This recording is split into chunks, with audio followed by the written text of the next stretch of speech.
May 25-ന് തിരഞ്ഞെടുപ്പ് നടക്കാനിരിക്കെ അരവിന്ദ് കെജ്രിവാളിന് ഇടക്കാല ജാമ്യം ലഭിക്കുമോ എന്നുള്ള ചോദ്യം വലിയ രീതിയിൽ തന്നെ ചർച്ചയാകുന്നുണ്ട്.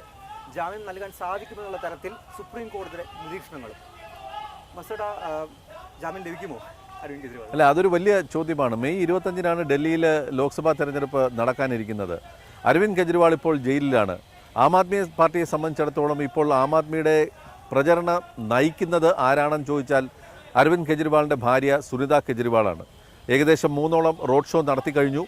ഇനിയും റോഡ് ഷോകൾ നിശ്ചയിച്ചിരിക്കുന്നു. പക്ഷേ അരവിന്ദ് കെജ്രിവാൾ എന്ന് പറയുന്ന ആ ക്യാമ്പയിനറുടെ, സ്റ്റാർ ക്യാമ്പയിനറുടെ അഭാവം ആം ആദ്മി പാർട്ടിയെ പിന്നോട്ട് വലിക്കുന്നുണ്ട് എന്നുള്ള കാര്യത്തിൽ സംശയമില്ല. 7 സീറ്റുകളാണ് ഡൽഹിയിലുള്ളത്. 7ഇടത്തും 2014-ലും 2019-ലും ആം ആദ്മി പാർട്ടിയെ പരാജയപ്പെടുത്തി BJP വലിയ വിജയം നേടിയ ഒരു സംസ്ഥാനമാണ് ഡൽഹി. അവിടെ ഇന്ന് ഈ തെരഞ്ഞെടുപ്പിൽ കോൺഗ്രസുമായി സഖ്യം ചേർന്നുകൊണ്ടാണ് ആം ആദ്മി പാർട്ടി മത്സരിക്കുന്നത്. ഒരു പൊട്ടൻ അലയൻസാണത്. അതായത് വളരെ ശക്തിയുള്ളൊരു അലയൻസാണ് ഈ കോൺഗ്രസും ആം ആദ്മി പാർട്ടിയും കൈകോർക്കുമ്പോൾ. വോട്ടിൻ്റെ ശതമാനക്കണക്ക് വെച്ച് നോക്കിക്കഴിഞ്ഞാൽ BJPക്ക് ഒരു അപ്പർ ഹാൻഡ് ഉണ്ട് എന്നുള്ളത് ശരിയാണ്. 56% വോട്ടാണ് കഴിഞ്ഞ തെരഞ്ഞെടുപ്പിൽ, കഴിഞ്ഞ 2019-ൽ BJPക്ക് ലോക്സഭാ തെരഞ്ഞെടുപ്പിൽ ലഭിച്ചത്.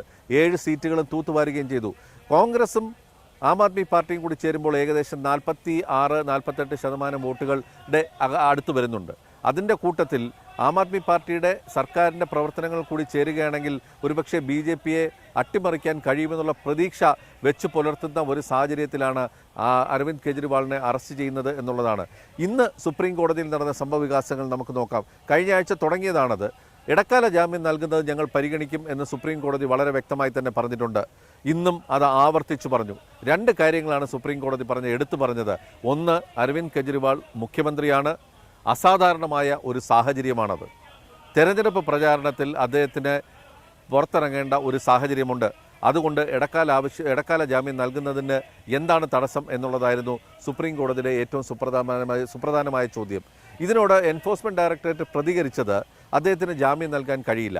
3-4 കാരണങ്ങൾ അവർ പറഞ്ഞു. ഒന്ന്, 100 കോടി രൂപ അദ്ദേഹം കോഴ ആവശ്യപ്പെട്ടതിൻ്റെ തെളിവുകൾ ഞങ്ങളിലുണ്ട്. 2, ഗോവയിൽ അദ്ദേഹം തെരഞ്ഞെടുപ്പ് പ്രചരണത്തിന് പോയപ്പോൾ അവിടെ ഒരു പഞ്ചനക്ഷത്ര ഹോട്ടലിൽ താമസിച്ചു. ആ ഹോട്ടലിലെ ചെലവുകൾ വഹിച്ചത് ഇതുമായി ബന്ധപ്പെട്ട ഒരു ഇടനിലക്കാരനാണ്. മാത്രമല്ല, ഈ മദ്യനയ കേസുമായി ബന്ധപ്പെട്ട ഇടനില നിന്ന ഒരു വിജയ് നായർ എന്ന് പറയുന്ന ഒരു മലയാളി, അദ്ദേഹം താമസിച്ചിരുന്നത് മുഖ്യമന്ത്രിയുടെ ക്യാമ്പ് ഓഫീസിലാണ്. തുടങ്ങിയ വാദങ്ങളൊക്കെയാണ് ഉന്നയിച്ചത്. അതോടൊപ്പം തന്നെ മറ്റൊരു കാര്യം കൂടി പറഞ്ഞു. ഒരു തടവ് പുള്ളിക്ക് വോട്ട് ചെയ്യാനുള്ള അവകാശമില്ല. പക്ഷേ ഇവിടെ ഇപ്പോൾ സുപ്രീം കോടതി പറയുന്നു തടവിലുള്ള ഒരാൾക്ക് തെരഞ്ഞെടുപ്പ് പ്രചാരണത്തിന് പോകാൻ അനുമതി നൽകുമെന്ന്. അത് എന്ത് ന്യായം എന്നാണ് എൻഫോഴ്സ്മെൻറ്റ് ഡയറക്ടറേറ്റിന് വേണ്ടി ഹാജരായ സോളിസിറ്റർ ജനറൽ കോടതിയോട് ആരാഞ്ഞത്. ഒരു കർഷകന് വിത്ത് വിതയ്ക്കാൻ പോകാൻ നിങ്ങൾ അനുമതി നൽകുമോ? തടവിലുള്ള ഒരു കർഷകന്. ആ കർഷകൻ്റെ അവകാശം പോലും നിങ്ങൾ എന്തുകൊണ്ട് അംഗീകരിക്കുന്നില്ല? പിന്നെ എന്തിനാണ് രാഷ്ട്രീയ പാർട്ടികൾക്ക് അല്ലെങ്കിൽ രാഷ്ട്രീയ നേതാക്കളെ ഒരു പ്രത്യേക ക്ലാസ്സായി കണ്ടുകൊണ്ട് നിങ്ങൾ ഇത്തരത്തിലൊരു ആനുകൂല്യം നൽകുന്നത് എന്നുള്ള വളരെ നിർണായകമായ ഒരു ചോദ്യം സോളിസിറ്റർ ജനറൽ നൽകിയപ്പോഴാണ് കോടതി പറഞ്ഞത് ഇതൊരു അസാധാരണമായ സാഹചര്യമെന്ന്.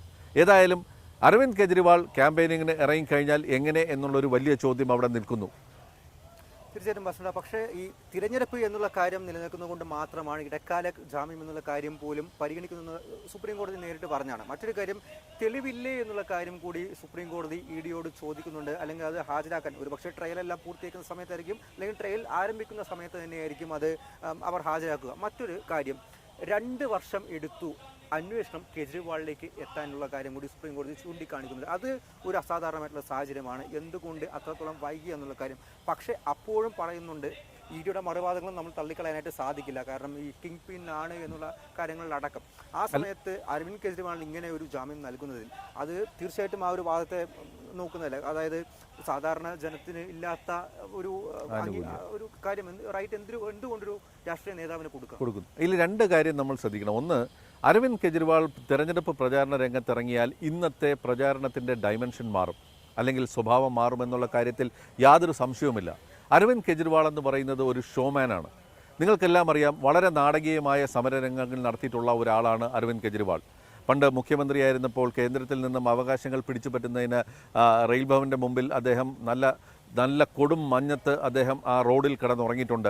അതുണ്ടാക്കിയിട്ടുള്ളൊരു ഇമ്പാക്റ്റ് വലുതാണ്. അപ്പോൾ നാടകീയമായ രീതിയിൽ ഒരു കാഴ്ചവിരുന്ന് ഒരുക്കിക്കൊണ്ടുള്ള ഒരു തെരഞ്ഞെടുപ്പ് പ്രചാരണത്തിന് അരവിന്ദ് കെജ്രിവാളിന് സാധിക്കുമെന്നുള്ളതും അത് ഡൽഹിയിലെ ഇടത്തരക്കാരെ സ്വാധീനിക്കുമെന്നുള്ള കാര്യം യാതൊരു സംശയമില്ല. അതുകൊണ്ടാണ് കേന്ദ്ര സർക്കാർ ഈ നീക്കത്തെ വലിയ തോതിൽ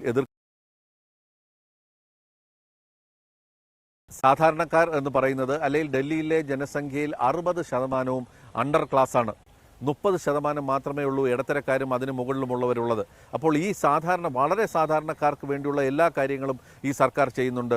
സൗജന്യമായ പ്രാഥമിക ചികിത്സ, സൗജന്യ കുടിവെള്ളം, അതുപോലെ തന്നെ വൈദ്യുതി, ഇതെല്ലാം സർക്കാർ ചെയ്യുന്നുണ്ട്. അപ്പോൾ ഇത് വലിയ തോതിൽ സാധാരണ ജനങ്ങളെ സ്വാധീനിക്കുമെന്നുള്ളൊരു സംശയം BJPക്കുണ്ട്. അതാണ് കേന്ദ്ര സർക്കാരിലൂടെ ഇത്തരത്തിൽ ഇതിനെ ശക്തമായി എതിർക്കുന്ന ഒരു സാഹചര്യം വരുന്നത്. ചൊവ്വാഴ്ച കേസ് പരിഗണിക്കും, ചിലപ്പോൾ ചൊവ്വാഴ്ച അല്ലെങ്കിൽ അടുത്ത ആഴ്ച എന്നാണ് കോടതി പറഞ്ഞത്. ചൊവ്വാഴ്ച പരിഗണിക്കുമ്പോൾ ഇത് ഇടക്കാല ജാമ്യം നൽകുന്നത് കാര്യത്തിൽ സുപ്രീം കോടതി ഉറച്ച നിലപാടെടുക്കുകയാണെങ്കിൽ അരവിന്ദ് കെജ്രിവാൾ പുറത്തിറങ്ങും. പക്ഷേ അപ്പോഴും കോടതി ചോദിച്ച ആ ചോദ്യം നിലനിൽക്കുന്നു, തെളിവിൻ്റെ കാര്യത്തിൽ. ഈ 2 കൊല്ലമായി അരവിന്ദ് കെജ്രിവാളിനെ ഒരു കാരണവശാലും ഇതിൽ ഒരിടത്തും ഒരു മൊഴി പോലും, ഏറ്റവും ഒടുവിൽ ഒരു മൊഴിയിൽ മാത്രമാണ് അരവിന്ദ് കെജ്രിവാളുമായി ബന്ധപ്പെട്ട കാര്യമുള്ളത് എന്നാണ് എൻഫോഴ്സ്മെന്റ് ഡയറക്ടറേറ്റ് പറയുന്നത്. മാത്രമല്ല, കള്ളപ്പണം വെളുപ്പിക്കൽ കേസിൽ, അതായത് PMLA ആക്ടിലെ ഒരു പ്രത്യേക വകുപ്പ് വ്യാഖ്യാനിച്ചുകൊണ്ടാണ് അരവിന്ദ് കെജ്രിവാളിനെ അറസ്റ്റ് ചെയ്യുന്നത്. അതായത് ഒരു രാഷ്ട്രീയ പാർട്ടി ഈ ഇത്തരത്തിൽ ആനുകൂല്യം കൈപ്പറ്റിയിട്ടുണ്ടെങ്കിൽ അതിൻ്റെ നേതാവിനെ ഞാൻ അറസ്റ്റ് ചെയ്യാമെന്നുള്ള ഒരു വ്യാഖ്യാനം കൊണ്ടുവന്നുകൊണ്ടാണ് ആ അറസ്റ്റ് നടത്തിയിരിക്കുന്നത്. കോടതി ചോദിക്കുന്ന ഈ പറഞ്ഞ തെളിവുകളുടെ കാര്യത്തിൽ എന്താണുള്ളത്? നേരത്തെ ഇതുമായി ബന്ധപ്പെട്ട വാദം നടന്നപ്പോഴൊക്കെ സുപ്രീം കോടതി പറഞ്ഞത്, അതായത് സഞ്ജയ് സിംഗിൻ്റെ ജാമ്യാപേക്ഷയിൽ തന്നെ സുപ്രീം കോടതി പറഞ്ഞത് ഇത് വിചാരണ കോടതിയിൽ പോയാൽ 2 മിനിറ്റ് കൊണ്ട് ഈ കേസ് തള്ളിപ്പോകുമെന്നുള്ളൊരു വാദം തന്നിട്ടുണ്ട്. അപ്പോൾ ഈ കേസുമായി ബന്ധപ്പെട്ട് നിരവധി കാര്യങ്ങളിൽ സുപ്രീം കോടതിക്ക് സംശയമുണ്ട്. പക്ഷേ ഇപ്പോൾ ഒരു ലിമിറ്റഡ് കാര്യത്തിൽ മാത്രമാണ് സുപ്രീം കോടതി ഈ കേസ് പരിഗണിക്കുന്നത്. അതായത് ഇപ്പോൾ അരവിന്ദ് കെജ്രിവാളിന് ഇടക്കാല ജാമ്യം നൽകണോ വേണ്ടേ എന്നുള്ളതാണ്. പക്ഷേ അത് പറയുമ്പോഴും ഇന്ന് വിചാരണ കോടതി മെയ് 20 വരെ അരവിന്ദ് കെജ്രിവാളിൻ്റെ കസ്റ്റഡി നീട്ടിക്കൊടുത്തിട്ടുണ്ട്, ജുഡീഷ്യൽ കസ്റ്റഡി. മാത്രമല്ല, മനീഷ് സിസോഡിയുടെ ജാമ്യാപേക്ഷ തള്ളിക്കളയുകയും ചെയ്തിരിക്കുന്നു. അപ്പോൾ പല രീതിയിലുള്ള നിയമ വശങ്ങളാണ് ഈ കേസുമായി ഉള്ളത്.